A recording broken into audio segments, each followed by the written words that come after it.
Eh bien, bonjour à tous et bienvenue dans ce Swiss Bliss. Nous sommes le 7 septembre 2024 et on a enfin conclu cette semaine de l'emploi. C'était pas forcément très folichon puisque finalement on n'a pas eu un seul jour en vert sur le S&P 500 durant la semaine. Donc c'était baisse et on a conclu la semaine avec un dernier coup de couteau dans le dos avec les chiffres des NFP. Donc on va faire un peu le tour de tout ça. Bien sûr, on va parler de l'économie suisse, de la Suisse, de certains titres suisses qui ont quand même un petit peu bougé, d'un SMI qui s'est fait quand même bien démonter durant la semaine, plutôt pour des raisons, on va dire, macroéconomiques. Le SMI a baissé parce que tout a baissé.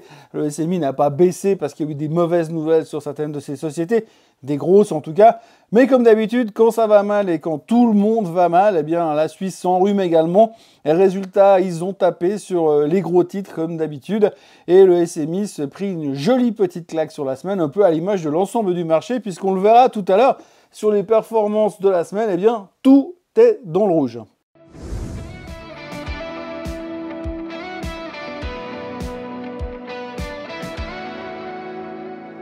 Alors bien sûr, le sujet de la semaine, j'ai envie de dire l'unique sujet de la semaine, eh bien c'est les chiffres de l'emploi. Alors c'est un gros morceau cette semaine, les chiffres de l'emploi américain bien sûr, des chiffres qui étaient mauvais tout au long de la semaine, sauf les jobless claims qui nous ont un peu sauvé les fesses jeudi. Mais franchement, il n'y a pas de quoi la ramener parce qu'on sait que ça ne veut pas dire grand-chose non plus. D'ailleurs, le reste des chiffres ne veut pas dire grand-chose, mais peu importe. Les JOLTS étaient nettement plus faibles. Les chiffres ADP sont sortis en dessous de 100 000, nettement en dessous des attentes, quasiment 50 000 en dessous des attentes. Et puis alors, vendredi, c'était le couronnement de tout ça, puisque les NFP sont sortis à 142 000 contre 160 000 attendus, plus ou moins. On va dire que c'est moins pire que ce qu'on pouvait craindre. Maintenant, est-ce que ça veut dire quelque chose? C'est un autre débat. Ce qui nous a sauvés, entre guillemets, même si les marchés américains ont fini au fond du bac vendredi soir, c'est le fait que le taux de chômage était en ligne avec les attentes, donc il reste à 4,2%. Mais de nouveau, la question qu'on peut se poser, c'est est-ce que tout ça est réellement réel? Parce que franchement, quand on regarde un petit peu ce qui s'est passé ces derniers temps, on a vraiment l'impression que le BLS, le Bureau of Labor Statistics aux États-Unis, se fout de nous, ou alors les gars sont incapables d'additionner 2 plus 2 pour arriver à 4, parce que c'est très compliqué. Si on regarde un petit peu les chiffres de vendredi, c'est vrai que juste brut, eh bien les chiffres pour les créations d'emplois du mois d'août n'étaient pas si mauvais que ça. 142 000 créations d'emplois. Franchement, quand on a vu ce qui s'est passé le reste de la semaine, on s'attendait à pire, donc c'est pas trop mal. Mais le gros problème derrière, c'est les révisions. Ils ont révisé les chiffres du mois de juin, ils ont révisé les chiffres du mois de juillet. Donc encore une fois, ça veut dire que les gars sont à côté de la plaque, que les chiffres sont nettement plus faibles. Et si vous regardez ce tableau-là, eh bien on se rend compte que les chiffres fournis par le BNS sont grosso modo que de la daube, et puis qui sont systématiquement révisés, et j'ai envie de dire pratiquement la plupart du temps à la baisse. Alors pourquoi est-ce qu'on continue à leur donner la moindre valeur, sans compter que depuis janvier 2023, c'est pratiquement tout le temps des révisions à la baisse. Vraiment, vous voyez ici, vous pouvez regarder le graphique en détail, on ne va pas y passer des heures, mais l'un dans l'autre, les différences de révision que vous avez dans la colonne à l'extrême droite, eh bien, sont systématiquement ou presque négatives. Et on peut vraiment se demander pourquoi est-ce qu'aujourd'hui, eh bien, on croit encore à ce qu'ils disent. Alors, si on regarde juste les chiffres en détail, quand on parcourt ce tableau, eh bien, sur les chiffres de l'emploi du mois de juin et du mois de juillet, eh bien, ils ont été révisés à la baisse pour un total de 86 000 emplois. En juin, on a supprimé 61 000 emplois, on est passé de 179 000 qui ont été annoncés au début du mois de juillet à 118 000. Vous vous rendez compte l'impact énorme que cela aurait pu avoir sur les marchés. Le rapport de l'emploi du mois de juillet a été révisé à la baisse de 25 000 emplois. Ils sont passés de 114 000 à 89 000. On est en dessous des 100 000 créations d'emplois pour le mois de juillet. Donc en gros, eh bien, le rapport du mois de juillet, si on tient compte de la correction, eh bien, il est plus faible que les chiffres de la pandémie en décembre 2020 au niveau de l'emploi. Donc j'ose même pas imaginer ce qu'ils vont nous sortir début octobre avec les révisions pour les chiffres du mois d'août qui probablement sont également faux comme le reste. Donc tout ça n'est pas bon et tout ça nous montre clairement que, on ne peut absolument pas faire confiance à ces chiffres de l'emploi. Ça fait longtemps que je le dis, mais ces chiffres sont complètement bidonnés et ne veulent absolument rien dire. Mais pourtant, ils ont des conséquences sur le marché. Et c'est ça qui est très très grave. C'est le fait qu'aujourd'hui, on continue à donner une crédibilité à ces chiffres et on essaie d'en tirer des conséquences. Vous imaginez aujourd'hui que les mecs de la Fed, qui ont tous parlé vendredi soir pratiquement, enfin pas tous, il y en avait 2 ou 3 qui parlaient pour dire oui, maintenant c'est bon, il faut absolument baisser les taux, il faut faire des multiples baisses de taux. Les gars, ils paniquent à cause des chiffres de l'emploi qui ne sont même pas fiables. Alors c'est clair, ils sont pas bons, hein. Ils sont pas corrigés dans l'autre sens, donc clairement ils sont pas bons, et donc il faut vraiment s'inquiéter par rapport à ça. Mais moi, ce qui m'inquiète surtout, c'est qu'on a un marché boursier, un marché financier mondial qui réagit sur des chiffres qui sont juste faux et qui sont corrigés 1 à 2 fois, voire 3 fois au fur et à mesure des mois suivants. Je me demande comment est-ce qu'on peut donner un minimum de crédibilité à ce genre de réaction de marché alors que finalement, c'est que du bidon. Alors quand on regarde tout ça, eh bien évidemment, on va en direction d'un risque de récession et c'est ce qui commence à revenir régulièrement, même si de nouveau, comme je le disais hier, les banquiers centraux continuent de dire non, tout va bien, l'économie est solide, l'emploi est solide. Encore une fois, eh bien, ça n'a pas l'air d'être aussi clair que ça. Le seul chiffre qui nous a un petit peu sauvé les fesses cette semaine, qui nous a rassuré, j'ai envie de dire, c'est l'ISM des services qui, lui, était meilleur que les attentes. Donc, du coup, on se dit, ah bah oui, il y a au moins celui-là qui va bien. Mais par contre, l'ISM PMI, c'était une catastrophe. On l'a vu en début de semaine. Donc, l'un dans l'autre, on a un bilan macro sur la semaine qui a été juste catastrophique et qui représente ça. Donc sur la première semaine de septembre, le S&P 500 a effacé 2200 milliards de market cap. Et puis rien que sur Nvidia, ça représente 400 milliards. Hein. Donc l'indice S&P 500 n'aura pas vécu une seule journée de hausse depuis le début du mois de septembre. Donc si on tire un bilan de cette semaine, parce que franchement, il n'y avait que de la macro, c'était mauvais, ça ne va pas bien. Au début de la semaine, et je vous ai bassiné durant toute la semaine pour vous dire oui, de toute façon, les chiffres de l'emploi seront le déterminant pour savoir si la Fed va baisser les taux de 0,25 ou de 0,5%. Et si la Fed baisse de 0,5%, c'est qu'il y a un risque de récession. Alors, selon les chiffres qui sont sortis vendredi, eh bien, la Fed devrait baisser les taux de 0,25%. C'est le consensus qui parie là-dessus. Donc ça, c'est plutôt rassurant, ce qui veut dire qu'on ne craint pas trop une récession. Par contre, on avait au passage quand même des gars comme Joseph Stiglitz, qui est quand même prix Nobel d'économie, ce fera, qui est venu dire que maintenant la Fed ne devait pas se poser de questions, baisser les taux massivement pour essayer d'éviter de tomber en récession. Ils ne sont pas tous d'accord, visiblement. Il y en a forcément un qui aura raison à un moment donné ou un autre. Ça, on verra ça dans les mois à venir. Mais franchement, pour l'instant, ça sent pas super bon. Et ça sent pas super bon, surtout sur les performances du marché américain. Techniquement, c'est pas beau et on a un peu l'impression que la baisse n'est peut-être pas forcément terminée. Quand on regarde un petit peu les graphiques qu'on va voir tout à l'heure, je me réjouis pas forcément de la semaine prochaine. En Suisse, par contre, l'inflation a encore diminué. On est passé de 1,3% à 1,1%. Et puis, les prix à la consommation ont plus ou moins stagné. Alors que pour l'instant, ils tablent sur, les économistes du gouvernement suisse tablent sur un renchérissement de 1 à 1,3% sur l'économie suisse. Sur le deuxième trimestre, eh bien, la Suisse a enregistré une croissance de 0,5%. C'est du délire. Enfin, ça recoupe un peu bien les chiffres qu'on a au niveau de l'inflation. Donc 0,5% de croissance sur la Suisse. Et c'est surtout la chimie et la pharmaceutique qui a soutenu ces chiffres. Autrement, le secrétariat d'État à l'économie a estimé que le reste des performances sur les autres branches était variable. Communiqué extrêmement précis qui nous permet bien d'imaginer ce que sera la suite. Autrement, sur un sondage de la Raiffeisen, les PME sont plus optimistes que l'année passée. 70% des PME sondées sont enthousiastes pour l'avenir et l'année passée on était à 62%, donc là aussi ça va plutôt pas mal. Le chômage a augmenté à 2,4% contre 2,3% le mois passé. Au total, il y a 111 000 personnes qui sont au chômage et on a une augmentation de 3600 personnes au chômage en Suisse sur le mois dernier. Et autrement, l'indice du climat à la consommation s'est établi à moins 34,6 contre moins 32,4 le mois dernier. Et grosso modo, eh bien, les Suisses se sentent plus pessimistes sur l'avenir. Par contre, ils sont plutôt confiants et restent plutôt stables sur le futur de leur stabilité financière. Donc l'un dans l'autre, quand on regarde un petit peu les chiffres qui ont été publiés sur l'économie suisse, eh ben, on se dit que ça va, c'est pas l'euphorie, c'est pas très dynamique non plus, mais par contre, ça va. Contrairement à d'autres pays, c'est moins volatile et ça permet de garder effectivement une certaine stabilité, ce qui n'est pas forcément l'image du SMI cette semaine. Si l'on regarde les performances de la semaine, alors comme je vous l'ai dit, hein, il y a une seule couleur, c'est le rouge. Même l'or est en baisse de 0,03%. Et puis, alors de l'autre côté, vous avez le Philadelphia Semiconductor Index qui se prend 12% dans la figure. C'est clair que quand vous avez une Nvidia qui perd plus de 400 milliards de market cap sur la semaine, ça fait très mal. Le Bitcoin se fait massacrer également, moins 8%. Le pétrole, moins 7,3%. Ça, c'est les anticipations de ralentissement économique. Le Nasdaq, moins 5,77%. Le Nikkei qui suit le mouvement avec 5,8%.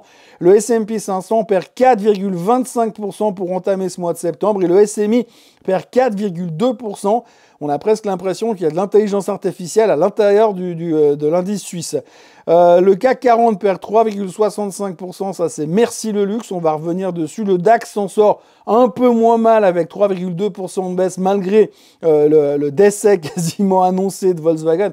Non, j'exagère, mais c'est vrai que tout ce qui se passe pour Volkswagen ne rassure pas forcément et on voit quand même que l'industrie allemande est en difficulté et puis tout le reste, alors ça va un petit peu moins mal.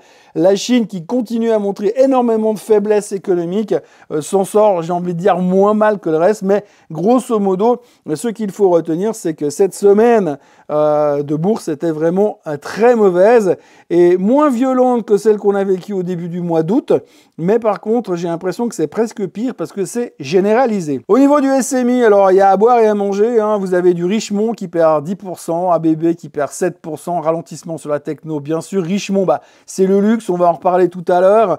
Logitech qui perd 7% parce qu'il y a toujours sa bagarre juridique pour choisir son CEO parce que l'ancien fondateur n'est pas d'accord. Ça continue et ça pèse sur le moral des investisseurs, bien évidemment.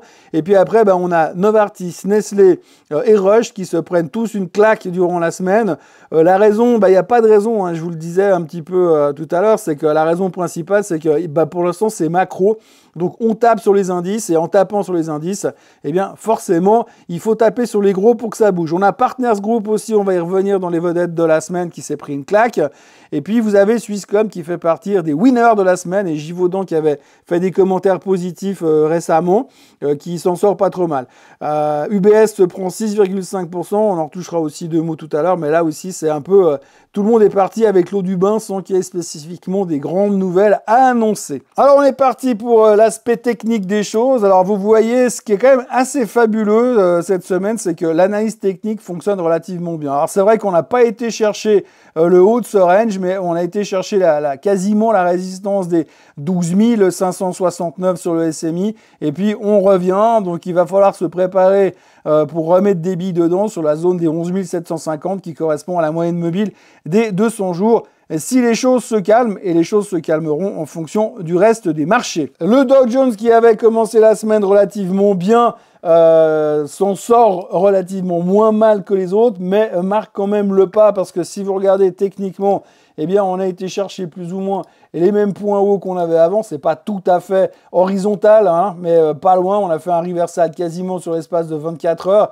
Donc là, c'est assez impressionnant. Là aussi, vous voyez qu'on peut revenir facilement sur cette ancienne zone de résistance qui est devenue une zone de support. Donc, premier support sur le Dow Jones se situe autour des grosso modo 39 950. Mais si ça casse, on va à 38 580 sur la moyenne mobile des 200 jours également. Le S&P 500, je vous le disais, double top or not double top. Et je vous disais encore hier, je crois qu'il fallait surveiller la moyenne mobile des 50 jours. Eh bien, vous voyez, la moyenne mobile des 50 jours, elle a littéralement explosé hier soir. Donc, ça a cédé, ça a ouvert les portes aux vendeurs.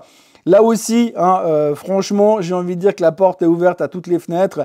Il semblerait plutôt logique qu'on ait cherché cette zone-là à 5200, disons, sur le S&P 500. Ça, ce sera le prochain support entre deux. Franchement, je ne vois pas pourquoi on s'arrêterait comme ça. Peut-être qu'on peut grappiller quelque chose ici, parce que là, il y avait une espèce d'ancienne zone de support à cette époque-là. Mais de là à dire que ça va suffire pour tenir dans l'environnement dans lequel on est, franchement, ça fait un tout petit peu souci, surtout quand on regarde la tronche de la techno. Alors, le moins pire dans la techno, c'est le Nasdaq. Alors, vous voyez que très clairement, contrairement aux indices, on va dire un peu plus diversifiés comme le S&P 500 ou le Dow Jones, eh bien, on n'avait pas réussi à revenir sur les hauts historiques qui se situent là. Après l'histoire du carry trade de début août, on s'est enfoncé jusqu'au point de rebond. On a rebondi, mais moins haut que les autres.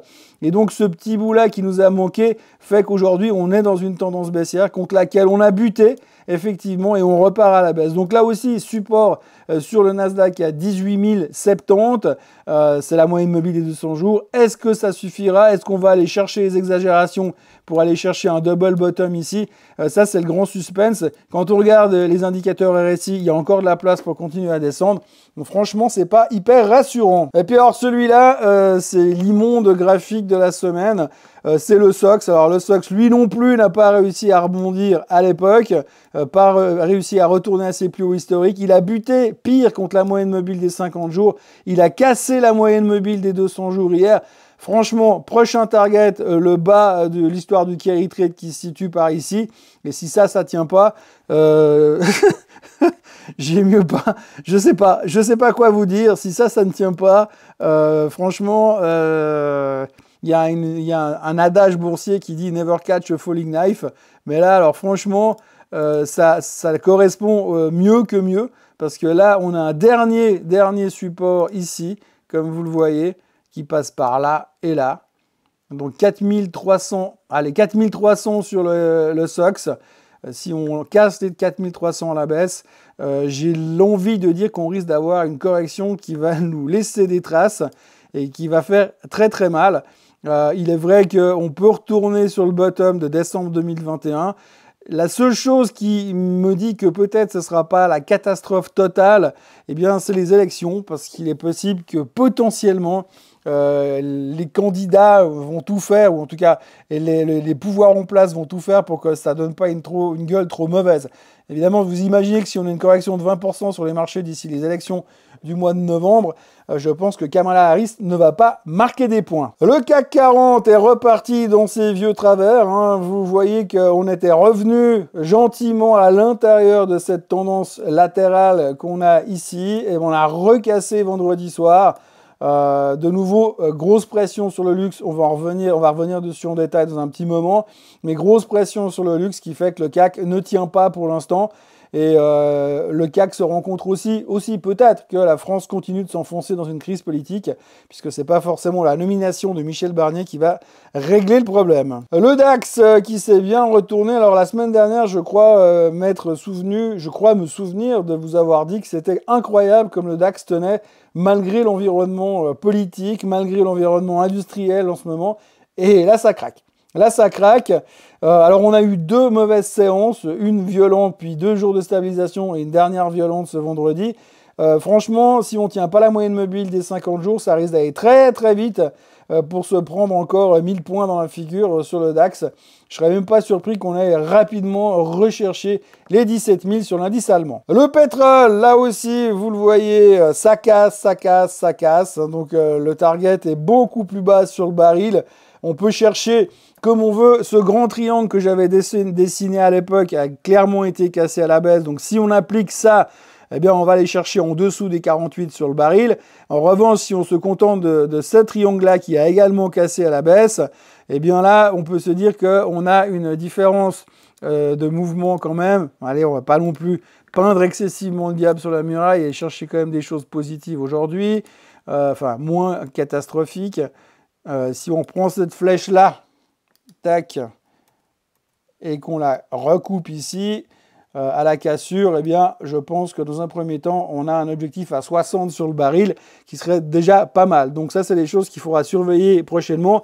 Je vous ai déjà redit plutôt sur le baril que finalement, eh bien, il souffrait de ce ralentissement économique et c'est vrai que les chiffres de l'emploi américain nous ont montré clairement que ralentissement économique il y avait. Et puis en plus, on voit très bien que eh bien, les Américains continuent de forer comme des malades et arrosent le marché avec leur stock. L'or continue encore et encore. C'est le seul truc qui tient en fait. Donc c'est ce truc qui est moins mal, malgré qu'on finit quand même la semaine en baisse de 0,03%. Mais bon, l'or, il n'y a pas grand-chose à dire. On est dans cette configuration technique aussi, hein, espèce de, là aussi de biseau ascendant. Si ça commence à accélérer à la hausse, eh bien, je pense que les 3000, finalement, c'est pas complètement exclu de les imaginer. Mais pour l'instant, eh bien, tendance haussière sur l'or. Contraction quand même sur les prix, parce qu'on voit que ça fait quand même un moment qu'on traîne en 2490 et 2510, allez, 2525. Qu'est-ce qui va nous être le déclencheur pour aller casser plus haut? Peut-être à la continuité de la correction sur les marchés. Et puis alors, rapidement sur les cryptos qui ne sont pas mon domaine d'expertise. Alors, vous voyez, le Bitcoin est en train de revenir sur les bas de ce range. Attention, attention sur le Bitcoin parce que c'est encore la crypto qui se comporte le moins mal. Si vous regardez l'Ether, ça ressemble vachement au SOX, sauf qu'il a déjà cassé absolument tout. Je ne sais pas où c'est qu'il va s'arrêter. On peut espérer qu'il va s'arrêter 700 $ plus bas. Et puis, comme pour confirmer la chose, vous avez Coinbase qui est le plus gros exchange de crypto, plus ou moins, qui est en train aussi de tout péter à la baisse et qui commence à avoir une tronche absolument immonde. Donc pour l'instant, j'ai presque envie de dire, c'est assez inquiétant ce qui est en train de se passer sur les cryptos, comme s'il y avait une espèce de démission ou de désintérêt depuis que les ETF ont été créés. Du côté de Partner Group, ça ne se passe pas très bien du tout. Donc il y a un ralentissement au niveau des recettes, un ralentissement de l'ordre de 7%. Les commissions de gestion sont en hausse de 4%, mais par contre les commissions de gestion liées à la performance se sont pris 39% dans la figure. Ils ont dû reporter plusieurs de leurs sessions d'actifs. Ils sont en train de préparer un calendrier de redressement, mais bon, ça n'a pas du tout plu au marché. Grosso modo sur la semaine, donc le titre s'est pris 10% dans la figure. Graphiquement, on revient pile poil sur les niveaux des 1090, niveau qu'il ne faudra pas lâcher. C'est vrai qu'on avait eu cette impression qu'on était en train de faire une espèce de soupière ici qui devait nous donner l'impulsion derrière. Mais pour l'instant, c'est plutôt en train de se traiter dans un range assez étroit, là, autour des 1000, 1100, et que le support est par là autour, là en bas, et que si on vient à casser les 1050, j'ai peur qu'on se retrouve rapidement en direction des plus bas de ces derniers temps, donc en direction des 800 francs sur Partner Group. Quand vous regardez le chart que vous avez sous les yeux à l'instant, c'est le chart de Dormakaba. Alors vous vous dites, waouh, les gars, ils ont dû annoncer des trucs absolument phénoménaux. On voit que cette tendance haussière dans laquelle nous sommes depuis un bon moment sur Dormakaba s'est accélérée encore, et dans l'environnement de marché dans lequel nous sommes, c'est un exploit. Donc on casse la tendance à la hausse et on a une accélération. Donc on se dit, logiquement, les chiffres devaient être canonissimes et les commentaires de la société phénoménaux. Mais que nenni, Dormakaba a annoncé des chiffres en baisse à peu près partout. Donc grosso modo, eh bien, on a un chiffre d'affaires en baisse, on a un bénéfice net en baisse. Bref, et puis ils font surtout état d'une situation difficile et compliquée. Mais par contre, on a constaté une amélioration sur les marges. Donc, boum, tout le monde était content. C'est assez fou de se rendre compte quand même qu'il y a toujours et encore ce genre de situation où on vient gratter un petit peu la bonne nouvelle qui pourrait nous dire « Ah, mais il y a encore de l'espoir ». Et donc, du coup, malgré des chiffres plutôt décevants et un commentaire plutôt prudent sur l'environnement économique, eh bien, Dormakaba fait partie des vedettes de la semaine. Parlons un petit peu du luxe. Alors le luxe est un secteur toujours assez particulier puisqu'on se dit oui mais les gens qui ont beaucoup d'argent, beaucoup d'argent, c'est pas parce que le marché perd 20% ou que l'économie ralentit qu'ils vont arrêter d'acheter des sacs Hermès, des cravates Hermès, des montres chez Richemont ou chez Swatch ou bien alors des baskets chez Louis Vuitton. C'est pas ce qui va les empêcher de continuer de consommer.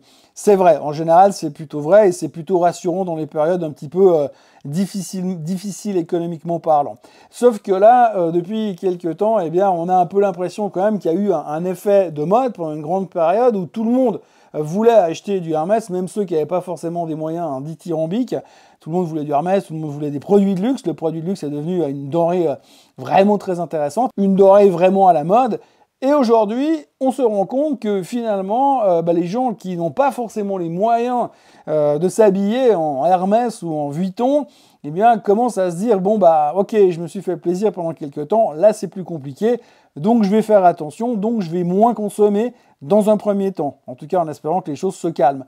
Donc il y a cette espèce de ralentissement, on va dire, du client opportuniste qui se fait quand même ressentir, et Hermès l'a expliqué cette semaine. Donc ça pèse aussi vraiment sur le secteur du luxe, parce qu'on se rend compte que les clients occasionnels, eh bien, ils sont un peu moins motivés que d'habitude. Alors bien sûr, il y a toujours la base de clients qui n'en ont rien à faire et puis qui vont continuer à consommer parce que l'argent n'est qu'une information, mais vous avez toute cette partie de clientèle opportuniste qui se pose beaucoup de questions, qui a été mentionnée par Hermès cette semaine, et on voit que c'est beaucoup plus compliqué de ce côté-là, et donc ça fait quand même un trou dans les ventes. Pas monstrueux, mais un trou quand même. Et puis en même temps de ça, vous avez la Chine qui continue à publier des chiffres de merde, excusez-moi du terme. Aujourd'hui, la Chine n'arrive pas à redémarrer. Ça fait des mois qu'on parie sur le redémarrage de la Chine, blablabla, mais rien ne se passe. Et les chiffres continuent d'être médiocres, pour ne pas dire mauvais. Et au passage, on a encore eu pas mal de downgrades, de commentaires extrêmement négatifs de la part de grands banquiers américains qui retirent leur recommandation de prendre le pari d'acheter la Chine pour l'instant.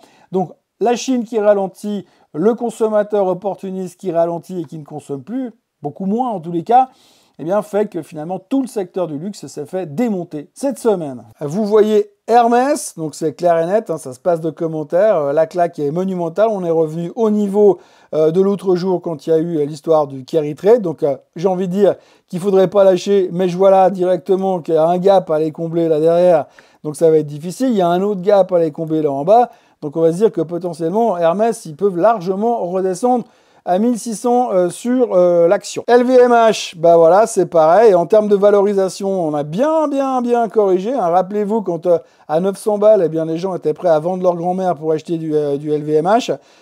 Aujourd'hui, on est revenu à 614, donc grosse claque.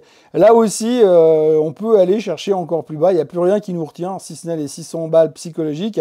Mais il va falloir redynamiser tout ça. Richemont, vous voyez que les configurations techniques sont exactement les mêmes. Richemont, là aussi, il y a du gap là en bas à aller combler.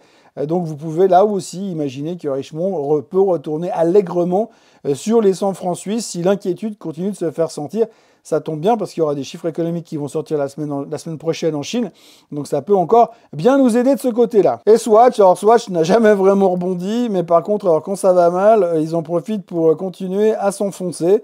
Donc voilà, là vous avez une tendance baissière parfaite. Vous voyez que les croisements des moyennes mobiles qui ont eu lieu au mois de juillet 2023, qui ont donné un signal de vente majeur, grosso modo autour des 280 francs suisses, pour l'instant, ils sont clairement bien établis. C'est même plus des moyennes mobiles, on dirait qu'elles sont fixes, et puis ça donne une tendance descendante. Et tant qu'on ne rentre pas au moins au-dessus de la moyenne mobile des 50 jours, il n'y a vraiment pas de quoi s'exciter sur Swatch. Donc on voit clairement que le luxe, c'est une sale période pour le moment, et c'est peut-être pas terminé. Le chart de Logitech qui ne fait pas dans le luxe. Alors Logitech vit surtout une grosse problématique au niveau de son management, puisque le fondateur, M. Borrell, est en train d'essayer d'éjecter le CEO en place et qu'il a proposé un administrateur pour la remplacer. Il y a eu une votation à ce propos et ça a été refusé. Donc Mme Wendy Baker a été confirmée en tant que CEO de Logitech, mais Borrell continue à vouloir dire qu'il va faire appel au tribunal et que c'est pas terminé.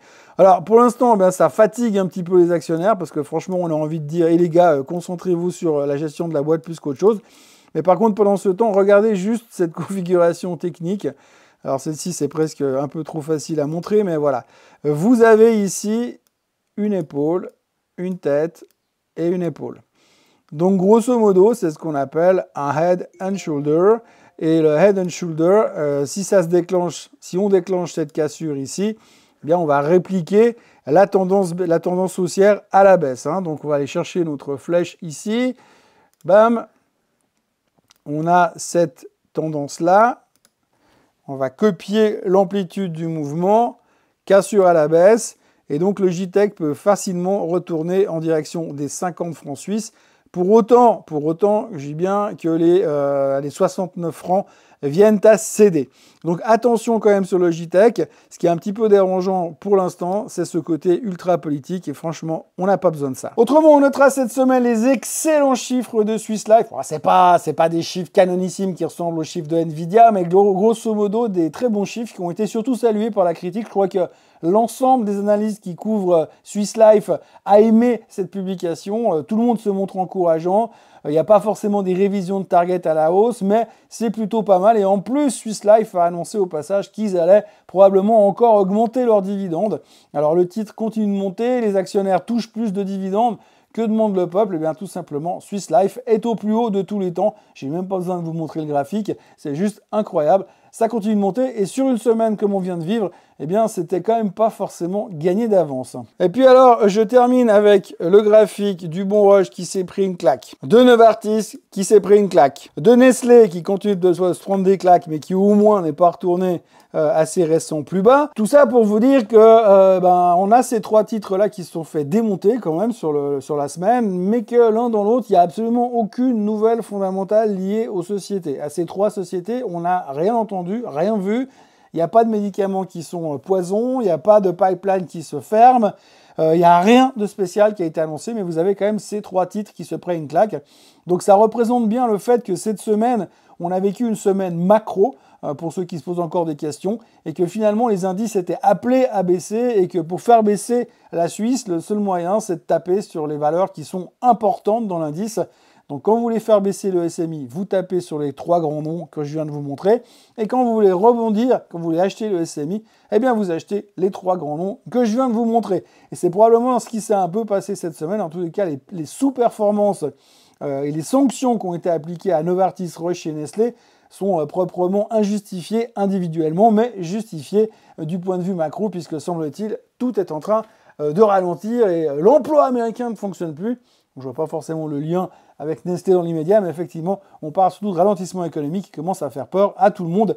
Et c'est vrai que quand on voit la tronche du SMI cette semaine, quand on voit la tronche des indices, eh bien, on sent vraiment que ralentissement économique, ça a l'air d'être quelque chose qui se concrétise un petit peu plus jour après jour. Autrement, en vrac, on notera que l'UBS va devoir comparaître devant les tribunaux pour l'histoire de la Bulgarian Connection, qui était normalement un problème du Crédit Suisse. L'UBS avait tenté de faire sauter le verrou de ce côté-là, mais c'est pas grave. Le tribunal fédéral a décidé qu'il devait quand même comparaître vu que c'est eux qui ont acheté le Crédit Suisse. Du côté des assurances, on a vu Helvetia qui a vu sa rentabilité stagner sur les 6 derniers mois à cause de tous les dégâts qui ont été causés à cause des intempéries. Remond d'énergie a annoncé une baisse de son bénéfice de plus de 70% et le bénéfice net a été quasiment divisé par 2. Et puis autrement, du côté de Temenos, alors Temenos a fini son rachat d'actions cette semaine, mais au passage, on a aussi appris que monsieur Martin Ebner était dorénavant propriétaire de 7% de la société. Alors Martin Ebner, pour ceux qui ne le connaissent pas, pour les plus jeunes, eh bien c'est quelqu'un qui a eu pendant une grande période beaucoup d'influence, un des gros players de la fusion de Novartis à l'époque et bien d'autres après derrière. Donc c'est un rider, c'est quelqu'un qui est très agressif quand il s'y met. Bon, ça fait pas mal de temps qu'on a beaucoup moins entendu parler de lui, mais néanmoins, à noter que quand il prend une participation dans une action comme ça, c'est aussi pour commencer à faire bouger les choses sur le marché. Donc attention à Temenos, puisque monsieur Ebner est de retour. La Baloise a été downgradée par l'UBS, alors comme pour le cas de Roche il y a quelques années, maintenant 18 mois en arrière je crois, quand un titre est downgradé par l'UBS, eh bien généralement ça fait très très mal et donc ce n'est pas une bonne nouvelle pour l'assurance baloise justement. Et puis Basilea a annoncé qu'ils avaient reçu un versement supplémentaire de 25 millions pour leur antifongique Cresemba. C'est un deal qu'ils ont avec Pfizer, donc c'est le 6e ou le 7e versement qu'ils reçoivent, mais c'est une bonne nouvelle pour Basilea qui reçoit un nouveau bonus. Voilà, conclusion, on vient de vivre une semaine macro. La semaine suivante risque de ne pas l'être moins, puisqu'on aura beaucoup de chiffres économiques la semaine prochaine.